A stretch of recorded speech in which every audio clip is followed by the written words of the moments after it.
ഒരു നിമിഷം എന്ത് ചെയ്യണമെന്നറിയാതെ മഹേഷും പരിഭ്രമിച്ചു പോയിരുന്നോ. മറ്റൊന്നും ചിന്തിക്കാതെ അവൻ അവളെ കൈകളിൽ താങ്ങിയെടുത്തുകൊണ്ട് ബെഡിലേക്ക് കിടത്തി. ഗായു, മെല്ലെ അവളുടെ കവിളിൽ തട്ടി വിളിക്കാൻ ശ്രമിച്ചു മഹേഷ്. അവൾ കണ്ണു തുറക്കാതായതോടെ മഹേഷിന് വല്ലാത്ത ഭയം തോന്നി. അവൻ പെട്ടെന്ന് തന്നെ ഫോണെടുത്ത് മഹിമയെ വിളിച്ചു.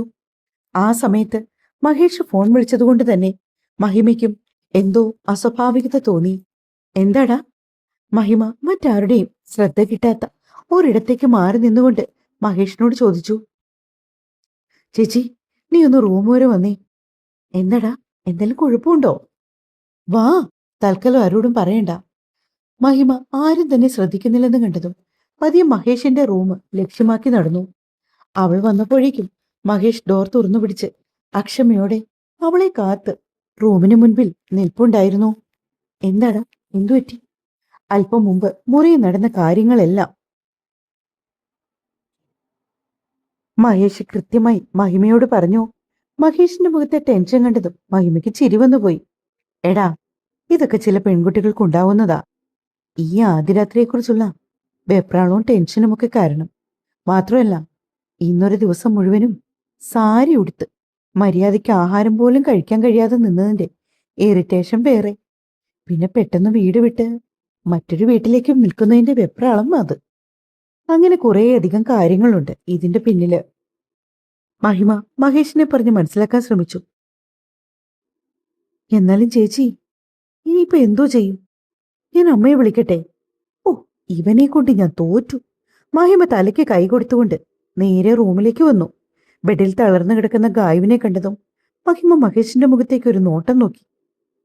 എന്റെ പൊന്നു ചേച്ചി, സത്യമായിട്ട് ഞാൻ അവളെ ഒന്നും ചെയ്തിട്ടില്ല. കുമ്പസാരിക്കും പോലെ മഹേഷ് പറഞ്ഞതും മഹിമയ്ക്ക് വീണ്ടും ചിരി പൊട്ടി. ഈശ്വരാ, ഈ പൊട്ടനെയാണല്ലോ ഞാന്. അങ്ങനെയൊരു ഭാവമായിരുന്നു മഹിമയുടെ മുഖത്ത്. നീ തൽക്കാലം ആ ബോട്ടിൽ നിന്ന് കുറച്ച് വെള്ളം ഇങ്ങെടുത്തോണ്ട് വാ. ടേബിളിന്റെ പുറത്ത് വെള്ളം നിറച്ചു വെച്ചിരിക്കുന്ന ബോട്ടിൽ ചൂണ്ടിക്കാണിച്ചുകൊണ്ട് മഹിമ പറഞ്ഞു. ഇതിപ്പോ പെട്ടെന്ന് ടെൻഷനും വെപ്രാളവും ഒക്കെ കൂടിയിട്ട് ആ കുട്ടിക്ക് ബോധം പോയതാണ്. ഇത്തിരി വെള്ളം തളിച്ചാൽ ആൾ ഉണർന്നോളും. മഹിമ പറഞ്ഞത് പ്രകാരം മഹേഷ് ധൃതിയിൽ ഓടിപ്പോയി ബോട്ടിലെടുത്ത് മഹിമയുടെ കയ്യിലേക്ക് കൊടുത്തു. മഹിമ ആ വെള്ളം മുഖത്തേക്ക് തളിച്ചതും അല്പസമയത്തിനകം തന്നെ ഗായത്രി കണ്ണു ചിമ്മി തുറന്നു. മഹേഷിൽ നിന്നൊരു നെടുവീർപ്പ് ഉതിർന്നു. മഹിമ അവനെ ഒന്ന് നോക്കി. സത്യം പറഞ്ഞ മഹേഷിന് അപ്പോഴാണ് സമാധാനമായത്. അതുവരെയും ഗായത്രിക്ക് എന്തു പറ്റിയതാണെന്നറിയാതെ ആദ്യ പിടിച്ച് നിൽപ്പായിരുന്നവൻ. തൊട്ടു മുൻപിൽ മഹിമയും ഗായത്രി പെട്ടെന്ന് ഒരു വെപ്രാളത്തില് ചാടിപ്പിടിഞ്ഞ് എഴുന്നേക്കാൻ തുടങ്ങിയതും മഹിമ അവളെ താങ്ങി പിടിച്ചു. പതിയെ മതി കുട്ടി. അപ്പോഴേക്കും മഹേഷ് കബോർഡിൽ നിന്ന് ഒരു ടവലെടുത്ത് മഹിമയുടെ കയ്യിലേക്ക് കൊടുത്തിരുന്നു. മഹിമ പതിയെ ഗായുവിന്റെ മുഖത്തെ വെള്ളമെല്ലാം തുടച്ചു മാറ്റി. എന്തു പറ്റി ഗായു? എന്തെങ്കിലും ടെൻഷനുണ്ടോ? മഹിമ അവളെ നോക്കി അലിവോട് ചോദിച്ചു. ചേച്ചി, മഹിമയെ മാറിലേക്ക് ചേർന്നുകൊണ്ട് പൊട്ടിക്കരഞ്ഞുപോയി ഗായു. ചേച്ചി, എനിക്ക് എനിക്ക് അച്ഛനെ കാണണം. ഗായത്രിയുടെ ആവശ്യം കേട്ടതും ഇത്തവണ അറിയാതെ മഹേഷിന് പോലും ചിരി വന്നുപോയി. ഈശ്വര, ഇതിനു വേണ്ടിയാണോ ഇവളീ ബോധം കെട്ട് വീണത്? എങ്കിൽ പിന്നെ ഇത് ആദ്യമേ വാ തുറന്നങ്ങ് പറഞ്ഞാ പോരായിരുന്നോ? ഗായത്രിയോട് നേരിട്ട് പറയാൻ തോന്നിയെങ്കിലും മഹേഷ് അത് അത്രയും പറഞ്ഞത് മനസ്സിലാണ്. എങ്കിൽ പിന്നെ തനിക്കത് ആദ്യം പറഞ്ഞുകൂടായിരുന്നു ഗായത്രി? വെറുതെ മനുഷ്യനെ ടെൻഷൻ അടിപ്പിക്കാനായിട്ട്.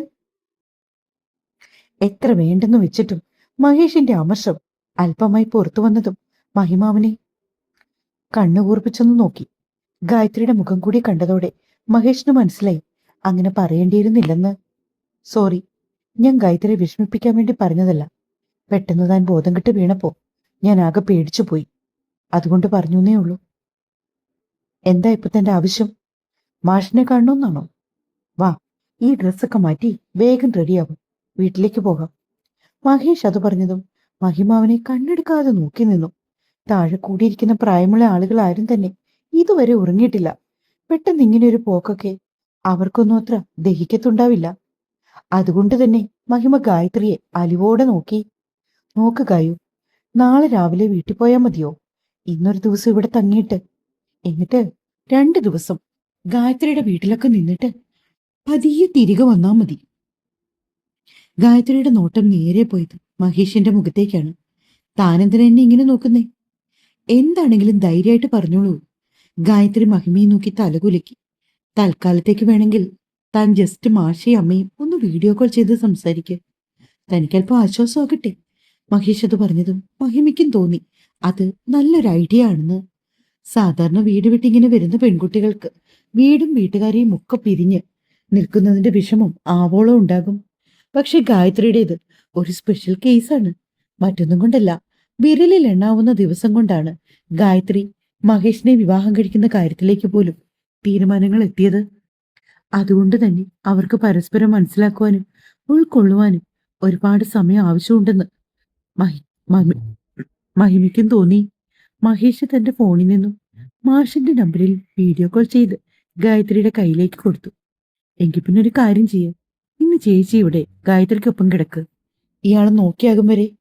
മഹേഷ് അത് പറഞ്ഞതും മഹിമയ്ക്ക് തന്റെ അനിയനെ ഓർത്ത് അഭിമാനം തോന്നി.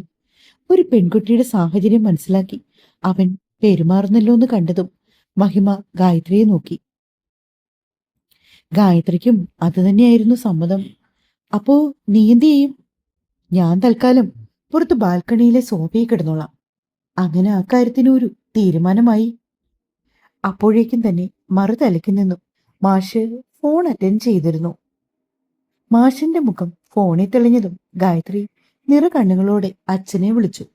എന്താ മോളെ, എന്തു പറ്റി? എന്തിനാ കരയുന്നേ? മാഷിന്റെ ചോദ്യത്തിൽ വെപ്രാളം.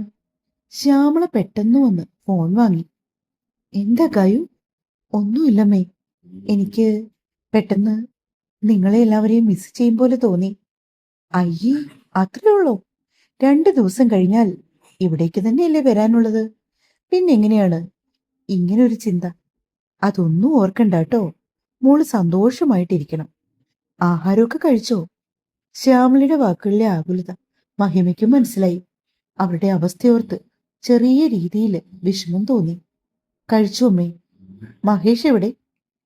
പെട്ടെന്ന് ശ്യാമള ചോദിച്ചപ്പോ ഗായത്രി കണ്ണുകൊണ്ട് ചുറ്റും ഒന്ന് പരത്തി. ഇവിടെ ഇവിടെ ഉണ്ട്. ആണോ? എങ്കിൽ പിന്നെ മോള് കിടന്നു. ഉറക്കക്ഷീണമൊക്കെ ഉണ്ടാകും. രാവിലെ ഒരുപാട് നേരത്തെ എഴുന്നേറ്റതല്ലേ. ശരിയമ്മേ. ഒരിക്കൽ കൂടി മാഷയെ നോക്കി ഒന്ന് തലകുലുക്കിക്കൊണ്ട് ഗായു ഫോൺ കട്ട് ചെയ്തു. എന്തോ അത്രയും നേരം ഇല്ലാതിരുന്ന ഒരു ആശ്വാസം അവളെ വന്നു പൊതിഞ്ഞു. ഫോൺ തിരികെ മഹിമയുടെ കയ്യിലേക്ക് ഏൽപ്പിച്ചുകൊണ്ട് ഗായത്രി ഒന്നും നെടുവീർപ്പെട്ടു. ഗായു, ഇപ്പോ ഓക്കെ അല്ലേ? മഹിമ ചോദിച്ചപ്പോ ഗായത്രി നേരത്തെ ഒരു ചിരിയുടെ അകമ്പടിയോടെ തലകുലുക്കി. ഞാനെങ്കിലേ താഴത്തെ കാര്യങ്ങളൊക്കെ ഒന്ന് നോക്കിയിട്ട് പതുക്കെ റൂമിലേക്ക് വരാം, അതുപോരെ? കുഴപ്പമില്ല ചേച്ചി. പെട്ടെന്ന് ഗായത്രിയുടെ കണ്ണുകൾ ബാൽക്കണിയിലേക്ക് നീണ്ടു. മഹേഷ് ചേട്ടനോട് ഇവിടെ വന്ന് കിടന്നോളാൻ പറഞ്ഞോളൂ. എനിക്ക് എനിക്ക് കുഴപ്പമൊന്നുമില്ല. ഞാൻ പെട്ടെന്ന് ഗായത്രി വാക്കുകൾക്കായി പരുതി. മറ്റാരേക്കാളും നന്നായി മഹിമയ്ക്ക് അവളെ മനസ്സിലാകുമായിരുന്നു. മഹിമ ഗായത്രിയെ തന്റെ നെഞ്ചോട് ചേർത്ത് പിടിച്ചു. ഒന്നുകൊണ്ടും വിഷമിക്കണ്ട. എന്റെ അനിയനായതുകൊണ്ട് പറയുന്നതല്ല. മഹേഷ് നല്ലവനാ. കുട്ടി ഒന്ന് ഓക്കെ ആകുന്നത് വരെ ഒരിക്കലും അവന്റെ ഭാഗത്തു നിന്ന് മോളിപ്പോ ചിന്തിച്ചു കൂട്ടും പോലെ യാതൊരു പ്രവൃത്തിയും ഉണ്ടാവില്ല. എന്തോ മഹിമയത് പറഞ്ഞപ്പോ ഗായത്രിയുടെ മുഖം അറിയാതെ കുനിഞ്ഞുപോയി. മുഖം ഉയർത്തി അവൾ മഹിമയെ നോക്കി ഒന്ന് ചിരിച്ചു. പിന്നീട് മഹിമ നേരെ പോയത് ബാൽക്കണിയിലിരിക്കുന്ന മഹേഷിന്റെ അടുത്തേക്കാണ്. സോഫയിൽ ഇരിക്കുകയാണത്. പുറത്തേക്ക് നോക്കി കാര്യമായ എന്തോ ആലോചനയിലാണ്. മഹിമ വന്ന് മഹേഷിന്റെ അടുത്തേക്കിരുന്നു. ശേഷം ഗായത്രി പറഞ്ഞ കാര്യങ്ങൾ അവനോട് പങ്കുവച്ചു. അവന്റെ മുഖത്ത് നേരത്തെ ഒരു തിളക്കമുണ്ട്. തൽക്കാലം നീ അകത്തേക്ക് ചെല്ലും. അല്ലെങ്കിൽ തന്നെ ഇത്ര ദിവസം എന്ന് പറഞ്ഞാ ഇങ്ങനെ അവിടെ ഇവിടെയായിട്ട് നിങ്ങൾ താമസിക്കുന്നത്. പരസ്പരം സംസാരിക്കും. കുറച്ച് ദിവസങ്ങൾ കൊണ്ട് തന്നെ പരസ്പരം മനസ്സിലാക്കാൻ ശ്രമിക്കും. അതിനുശേഷമാകാം. അത്രമാത്രം പറഞ്ഞ് മഹിമ നിർത്തിയതും മഹേഷ് അവളെ നോക്കിക്കൊണ്ട് ഇരുന്നിടത്തു നിന്ന് എഴുന്നേറ്റു. മഹിമ മുറിവിട്ട് ഇറങ്ങിപ്പോയതും മഹേഷ് വാതിൽ ചേർത്തടിച്ച് ബെഡിലേക്ക് വന്നിരുന്നു. മഹേഷ് അരികിലേക്ക് വന്നത് കണ്ടതും ഗായത്രി അല്പം ഭിത്തിയിൽ നിന്നും ചാരിയിരുന്നു. ലൈറ്റ് ഓഫ് ചെയ്യുന്നത് കൊണ്ട് തനിക്ക് എന്തെങ്കിലും ബുദ്ധിമുട്ടുണ്ടോ? മഹേഷ് ചോദിച്ചതും ഗായത്രി വിലങ്ങനെ തലയാട്ടി. പതിയെ ആ മുറിയിലെ വെളിച്ചമാണെന്നു. മഹേഷും ഗായത്രിയും ഇരു ധ്രുവങ്ങളിൽ എങ്ങനെയൊക്കെയോ ആ രാത്രിയെ തള്ളി നീക്കി. തുടരും.